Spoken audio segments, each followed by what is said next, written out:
One of the things that people ask me when they want to know about how to share the principles is they say, I was touched by the principles and it changed my life. And people are asking me about it and I don't know what to say. Or I begin to tell people about it, but it doesn't really mean anything to them and it doesn't seem to touch them in the same way.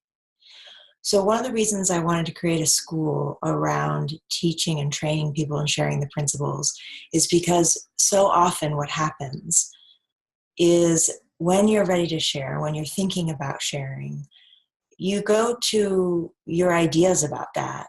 And there's primarily just two things you need to consider. One is, what's the context within which you are talking? Who is the person you're talking to or the group you're sharing with? What are their needs? What's going on in their life?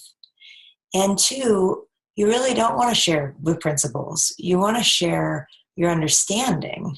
You want them to see for themselves their own understanding. And so if you think about the three principles understanding as something that's different than just the language of the principles, it's something that somebody sees for themselves, they grasp it for themselves, and it has implications for them that they find for themselves. That's a very different conversation than teaching the principles. So I'm not going to take up a lot of your time, but I wanted to share those two things with you. Next, you're going to hear from Dick and Bettinger, a longtime teacher in the three principles. Sandy Crott, also a teacher and trainer, and has been working in the field of businesses with executives. And Joe Bailey, who has been around the world working with lots of different kinds of groups and more recently specializing in burnout. And these are just a few of the faculty that are going to be at our school this February 2017. It's a 9-month certification program, and the focus is on taking you from your understanding to actually being able to build a sustainable business sharing the principles. So I hope to hear from you. Have a wonderful day. I thought, well, if you just tell people about the principles, you're good to go. And I didn't realize that not everybody was that interested in hearing about the principles. They were interested in solving their problem, their stress, their burnout, how to be more effective in working with clients, how to have more productivity out of their workers, how to resolve conflicts between employees. And so I quickly learned, or maybe slowly learned the hard way, that it was essential that I listen, not only to my own wisdom, but to the wisdom of my audience, the client, and hear from them what is it that they're looking for. So that informed how my message came across about the three principles paradigm to each group. So the way we talk about the principles is the art.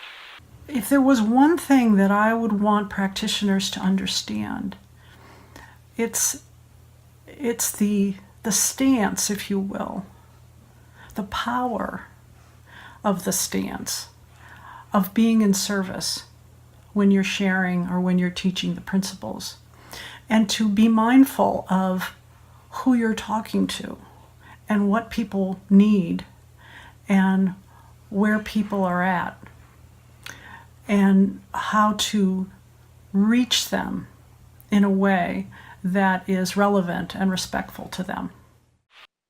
I think it's very important to understand, first of all, what the nature of change is, and that the essence of change is founded in insight.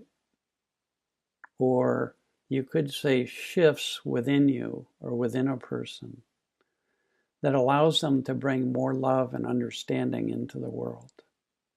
That's the essence of real change. That's the essence of lasting change. So it's very important for you to know what accounts for your own well-being so that you can share that with people in an ordinary way.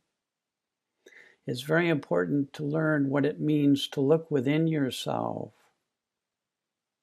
and to discover the true nature of thought and how thought is the source of every bit of your experience. And then it's helpful to learn what it means to go beyond the limitations of your own personal thinking